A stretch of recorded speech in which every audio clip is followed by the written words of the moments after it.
This scene was captured on surveillance footage by a wealthy magnate. Seeing that everything was ready, he took off his shirt and left. In the sterile room, the assistant suddenly noticed that the boy's anesthesia was wearing off, so the doctor quickly instructed the assistant to re-administer the anesthesia. However, the next moment, the man accidentally injected the anesthesia into the doctor instead. Seeing this, the bodyguards rushed in to check the situation, but unexpectedly, the man behind them suddenly launched an attack. Panic ensued, and the man calmly closed the door after all the bodyguards entered. After dealing with all the bodyguards, he approached the boy.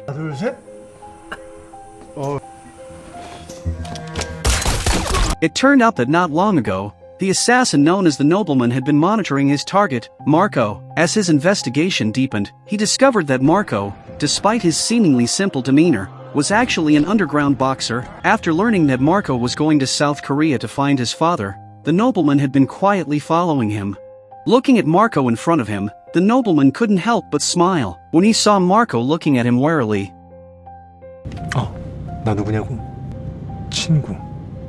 뭐 그 정도로 해두자. 일단은. After listening to the other guy talk to himself, Marco thought the other guy was crazy. Despite Marco's rudeness, the nobleman seemed unfazed. A flight attendant approached and asked the nobleman to return to his seat, and before leaving, he gave Marco a final warning. 너 한국 왜 가는지 나 가르쳐줘. Seeing Marco's surprised expression, the nobleman told him to relax before turning to leave. As soon as the plane landed, Marco was surrounded by bodyguards and quickly taken away in a car. Looking at the strange behavior of the driver and lawyer Jiang, Marco couldn't help but feel suspicious. Just then, a car suddenly followed closely behind. Marco then realized that the person following him was the friend he had spoken to on the plane. The nobleman signaled for Marco to fasten his seatbelt. Lawyer Jiang, noticing the nobleman's smile, suddenly sensed something was wrong and hurriedly instructed the driver to accelerate. At that moment, the nobleman pulled out a handgun and aimed it at Lawyer Jiang and the driver.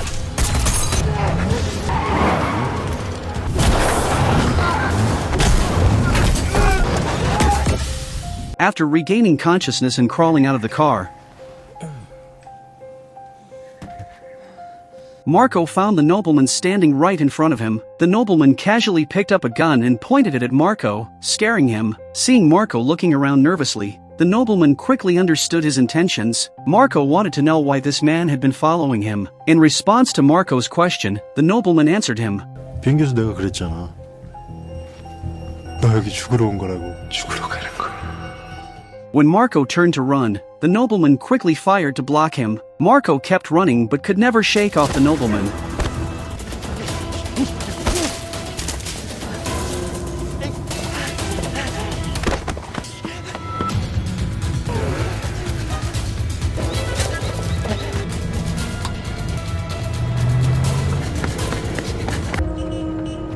Seeing the man following him in the car, Marco jumped over a railing. Just when he thought he had finally escaped, the nobleman jumped down after him. He hadn't expected Marco to be so desperate to get away. At that moment, the truck driver, who had intended to confront Marco, was pushed aside by him. Marco, still pursued by the nobleman, did not give up on escaping. Soon, the two ran into a tunnel, and the nobleman smiled, seemingly enjoying this cat-and-mouse game. But just as he was about to chase Marco out of the tunnel, it suddenly started to rain. This halted the nobleman's pursuit, allowing Marco to finally escape from him.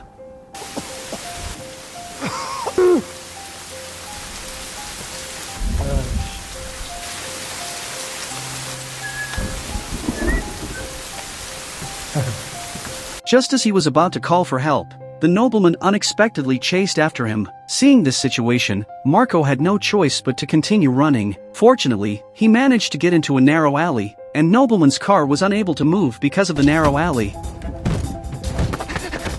The nobleman declared that as a professional assassin, he would find Marco no matter where he ran. While escaping, Marco accidentally bumped into a pedestrian, allowing the nobleman to quickly close the distance between them.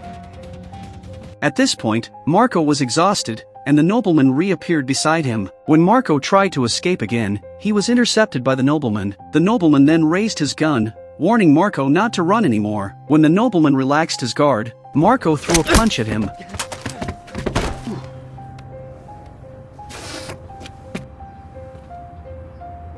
Just then, a car suddenly appeared in front of Marco. Seeing the nobleman hot on his heels, he had no choice but to get into the car. Watching Marco leave in the car, the nobleman returned to his vehicle, intending to force it to start. Hearing the sound of the car scraping against the wall, the nobleman felt utterly frustrated, as this was his newly purchased car. After successfully escaping, he began to pursue the direction in which the two had left. On the other side, Marco's car just passed by his brother's car, so a new chase began.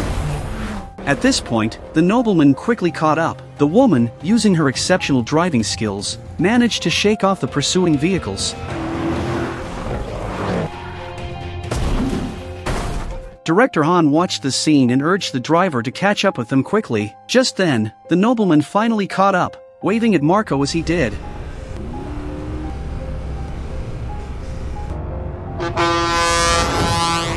After shaking off the pursuing vehicles, the woman explained the situation to Marco. It turns out that Marco's father was a famous wealthy man in South Korea, but when he was unconscious, he made a will to leave his property to his youngest daughter. To reclaim the fortune, Director Han was willing to do anything to wake his father, and the key to the treatment was Marco's heart, which shared the same bloodline. The woman was sent by the youngest daughter to eliminate Marco. Just when Marco felt hopeless, a car suddenly crashed into him from behind. Seizing the opportunity, Marco snatched the woman's gun and hurriedly escaped. Seeing this, the female assassin began shooting wildly, but Marco ultimately managed to escape. Just when he thought he was finally safe, Director Han appeared in front of him. Seeing Director Han closing in, Marco helplessly knelt down.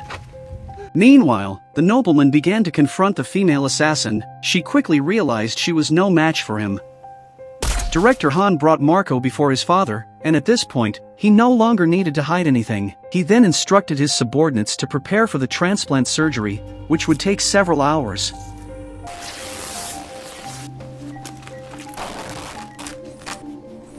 Marco was supposed to be unconscious from the anesthesia, but before the surgery began, he opened his eyes. The lead surgeon assumed the anesthetist had not administered the anesthesia properly and ordered him to re-inject it. However, the clumsy anesthetist accidentally injected the anesthesia into the doctor instead. When the bodyguards noticed something was wrong and came in to check, the anesthetist took advantage of their backs being turned to kill one of them. After dealing with the personnel in the operating room, the nobleman helped Marco up. He took off his surgical gown and draped it over Marco before starting to deal with the bodyguards outside.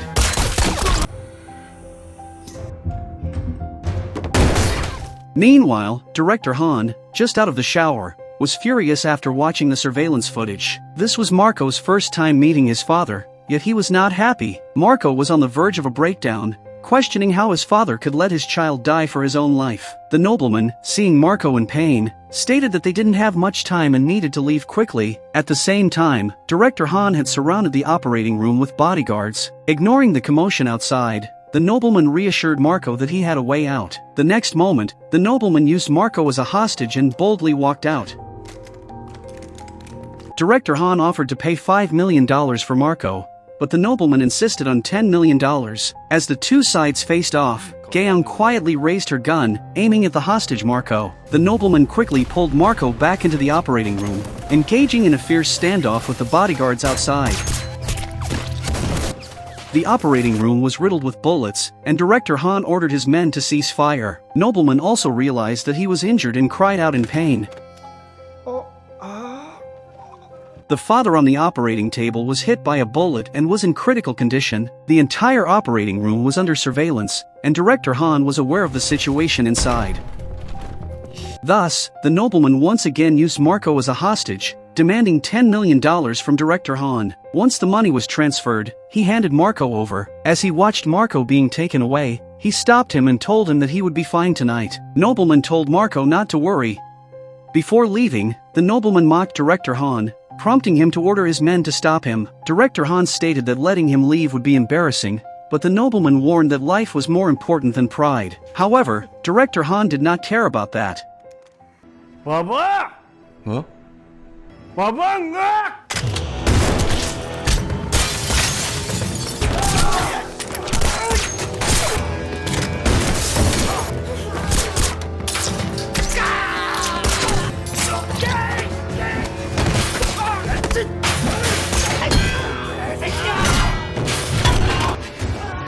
Injured, Director Han picked up a shotgun and attempted to shoot the nobleman when he was off guard, but the nobleman threw a lamp at him, knocking him to the ground.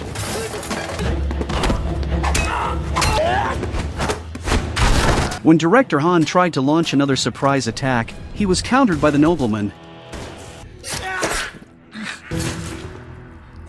Watching the man who had single-handedly taken out all his bodyguards, Director Han ultimately met his demise. The nobleman then lunged at Marco. Seeing Marco looking at the deceased Director Han, the nobleman urged him to leave quickly, as they had no ties to each other. However, as they stepped out the door, Gaeum appeared in front of them with a gun. Hearing her express fear that he would use today's events to extort money, Marco finally exploded with emotion. He declared that even if they offered him all the wealth, he would refuse it because he found it tainted. Clearly, Gaeum did not believe Marco and instead planned to hire the nobleman to eliminate him. The nobleman was relieved that Marco had not inherited the family's bloodline. Seeing Marco's puzzled expression, nobleman told him the truth. It turned out that he had initially been tasked with finding the illegitimate child of the magnate, but upon learning that the goal was to obtain his heart, he decided to pick a smart child from Gobin's school as a substitute. This way, he could extort a significant sum of money while doing a good deed for himself, who had little time left. The chosen child was Marco. Furious, Marco swung a punch at the nobleman,